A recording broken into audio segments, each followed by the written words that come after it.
Assalamualaikum warahmatullahi wabarakatuh. Majelis Pengukuhan Profesor Riset yang mulia, yang terhormat Kepala BRIN, yang terhormat PLH Kepala LIPI, dan hadirin yang saya hormati. Pertama-tama marilah kita panjatkan puji dan syukur kehadirat Allah Subhanahu wa Ta'ala atas segala rahmatnya, sehingga dalam kesempatan ini kita dapat bersama-sama hadir pada acara orasi pengukuhan Profesor Riset di LIPI. Untuk itu pada kesempatan yang berbahagia ini dengan segala kerendahan hati izinkan saya memohon doa restu dan kesempatan menyampaikan orasi dengan judul instrumentasi neraca air dalam sistem pengamat hidrometeorologi terpadu untuk upaya mewujudkan ketahanan air. Judul tersebut terfokus pada 3 frasa kunci, yaitu ketahanan air, sistem pengamat hidrometeorologi terpadu, dan instrumentasi neraca air. Ketiga frasa kunci tersebut akan disajikan dalam 6 bagian, di mana 3 bagian pertama akan membahas ketiga frasa kunci tersebut. Pada ketiga bagian lainnya akan dibahas tentang strategi, program, dan penerapan, kesimpulan, dan penutup. Majelis Pengukuhan Profesor Riset yang mulia dan hadirin yang saya hormati.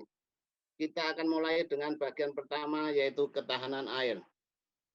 Ketahanan air sangat penting untuk berbagai aspek kehidupan. Ketahanan air antara lain menentukan ketahanan pangan dan ketahanan energi.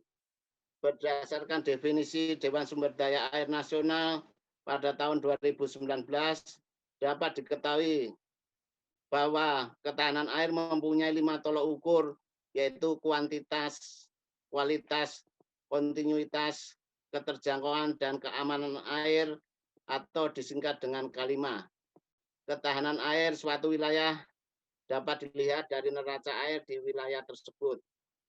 Gambar berikut menyajikan contoh neraca air di Pulau Panggang, Kabupaten Kepulauan Seribu, DKI Jakarta yang telah saya buat belasan tahun yang lampau guna menunjukkan salah satu contoh kondisi ketahanan air dan neraca air yang ada di salah satu pulau kecil di Indonesia. Mengingat Indonesia merupakan negara kepulauan terbesar di dunia. Dari neraca air tersebut ada 2 aspek yang saya soroti. Yang pertama adalah aspek pemantauan terhadap ketahanan air. Yang kedua adalah aspek pengelolaan terhadap ketahanan air. Neraca air sebagaimana tersaji dalam gambar tersebut belum mampu menunjukkan tolok ukur kontinuitas air. Padahal ketersediaan dan kebutuhan air di suatu wilayah bersifat dinamis yang dapat berubah setiap saat. Selain itu, neraca air tersebut hanya menekankan aspek pemantauan sehingga tidak menunjukkan tindakan yang dapat digunakan untuk mengatasi atau mengurangi masalah ketahanan air di wilayah tersebut. Untuk itu dirasa perlu ada instrumentasi atau sistem pengamat hidrometeorologi yang dapat melakukan kedua fungsi tersebut. Majelis Pengukuhan Profesor Riset yang mulia dan hadirin yang saya hormati. Kita akan melanjutkan ke bagian kedua, yaitu sistem pengamat hidrometeorologi terpadu. Kita akan segera saksikan bersama di bagian 2 tentang potensi dan perkembangan sistem pengamat hidrometeorologi, yaitu suatu sistem yang pada dasarnya berfungsi untuk mengamati siklus hidrologi. Sistem pengamat hidrometeorologi dapat dikelompokkan menjadi 2, yaitu sistem pengamat hidrometeorologi non-global dan sistem pengamat hidrometeorologi global. Sistem pengamat hidrometeorologi non-global dapat direalisasikan dalam bentuk yang diurutkan dari yang paling sederhana, yaitu sistem-sistem manual, otomatis, telemetri, dan telekendali. Keempat jenis instrumentasi di depan punya potensi untuk mengukur berbagai variabel penyusun neraca air seperti pengukur curah hujan. Meskipun demikian, hanya telekendali yang dapat berfungsi untuk mengatasi masalah ketahanan air karena punya kemampuan untuk melakukan tindakan. Berbagai jenis instrumen tersebut sayangnya belum dipadukan untuk memantau dan mengendalikan variabel neraca air. Kita lanjutkan untuk sistem pengamat hidrometeorologi global. Salah satu sistem pengamat hidrometeorologi global ini adalah WHYCOS, World Hydrological Cycle Observing System, yang digunakan untuk mengamati siklus hidrologi tingkat global. Sistem ini direncanakan akan dihubungkan dengan sistem-sistem pengamat hidrometeorologi lainnya guna membentuk WHYCOS, World Meteorological Organization Integrated Global Observing System, yang memadukan berbagai sistem pengamat hidrometeorologi global pada tahun 2040. WHYCOS merupakan sistem pengamat global sehingga kurang memperhatikan aspek lokal dan tidak menekankan pada aspek pengelolaan. Mencermati ke tanah air dan sistem pengamat hidrometeorologi di depan dirasa masih ada celah yang belum tergarap. Celah ini antara lain dapat ditutupi dengan instrumentasi neraca air yang akan dikemukakan dalam bagian ketiga. Majelis Pengukuhan Profesor Riset yang mulia dan hadirin yang saya hormati. Kita akan melanjutkan ke bagian ketiga, yaitu instrumentasi neraca air. Instrumentasi ini bisa berbentuk kalang terbuka dan kalang tertutup. Kita mulai dengan instrumentasi neraca air kalang terbuka. Dalam sistem ini tidak ada bagian output yang langsung dikembalikan ke bagian input. Sistem ini antara lain telah diterapkan untuk membantu pengelolaan air pada PLTA Cirata.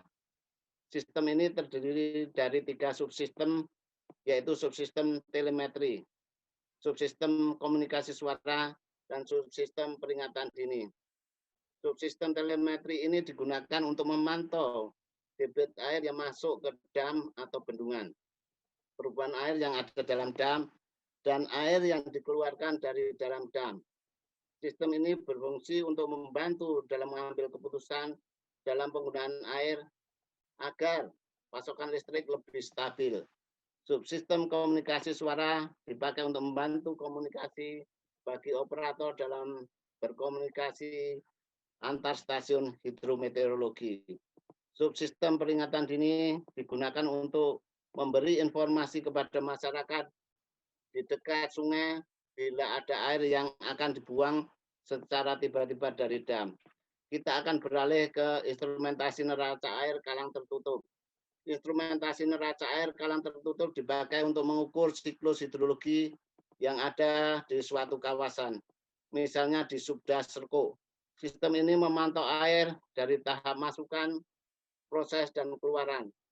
Sistem ini mengukur variabel-variabel tersebut secara real time, sehingga dapat diperoleh kumpulan siklus air sesaat yang bila digabungkan akan membentuk neraca air rata-ratanya dalam kurun waktu tertentu di tingkat kawasan. Dalam gambar tersebut, variabel-variabel yang diukur adalah curah hujan, intersepsi, evaporasi, transpirasi, air larian, dan infiltrasi. Dalam prakteknya, instrumentasi neraca air perlu diadaptasikan sesuai dengan kebutuhan konsumen, mengingat tidak setiap konsumen dapat memahami konsep instrumentasi neraca air dengan mudah. Dalam hal ini akan diberikan 2 contoh aplikasi tersebut. Yang pertama adalah penggunaan konsep instrumentasi neraca air untuk PDAM Bangka Barat. Faktor-faktor utama yang diperhatikan bagi PDAM adalah gambaran informasi tentang kuantitas, kualitas, kontinuitas, dan keterjangkauan air. Dalam gambar selanjutnya akan dikemukakan tentang instrumentasi neraca air yang dikemas dengan nama Web Based Rain Gauge Calibrator, WBRGC. Instrumentasi ini digunakan untuk menjadi alternatif metode kalibrasi pengukur curah hujan yang ada saat ini, yaitu metode statis, dinamis, dan otomatis. Metode WBRGC ini mempunyai berbagai keunggulan yang tidak dimiliki metode-metode lainnya. Antara lain, hasil kalibrasi sudah dapat diperoleh di depan meja pengambil keputusan sewaktu petugas kalibrasinya masih di lapangan. Majelis Pengukuhan Profesor Riset yang mulia dan hadirin yang saya hormati. Kita akan melanjutkan ke bagian keempat, yaitu strategi, program, dan penerapan Ada dua strategi yang digunakan untuk menghubungkan antara instrumentasi neraca air, ketahanan air, dan sistem pengamat hidrometeorologi, yaitu strategi konseptual dan strategi operasional. Strategi konseptual adalah membuat penerapan instrumentasi neraca air ini menjadi bagian dari suatu kebijakan bagi pihak terkait. Strategi operasionalnya adalah mengadopsi strategi yang telah mapan dari UNESCO, yaitu menggunakan instrumentasi neraca air sebagai media untuk belajar mengetahui, belajar melakukan, belajar menjadi diri sendiri, belajar hidup bersama, dan belajar sepanjang hayat. Strategi tersebut dilakukan melalui suatu program. Programnya mengacu kepada program pemerintah yang dalam hal ini berupa membangun Smart Water Management System atau SWMS. Ini tertelusur baik melalui jalur rencana kerja pemerintah atau RKP 2020 maupun rencana induk riset nasional RIRN 2017-2045. Program kerja ini perlu diterapkan secara nyata. Penerapan ini melalui 3 tahap. Tahap pertama adalah merintis jalan untuk ikut serta dalam program SWMS, baik yang berupa Hydrology and Water Management yang berisikan neraca air, kekeringan air, banjir, air tanah, dan sinkronisasi data. Yang kedua, landslide early warning system. Ketiga, water quality monitoring. Keempat, dam safety monitoring. Kelima, river monitoring. Keenam, irrigation system. Ketujuh, swamp monitoring. 8, coastal monitoring. Langkah kedua adalah menguji terapkan instrumentasi neraca air pada pihak-pihak terkait.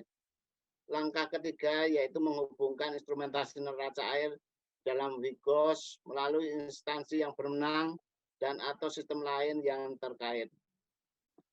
Majelis Pengukuhan Profesor Riset yang mulia dan hadirin yang saya hormati, kita akan melanjutkan ke bagian kelima yaitu kesimpulan.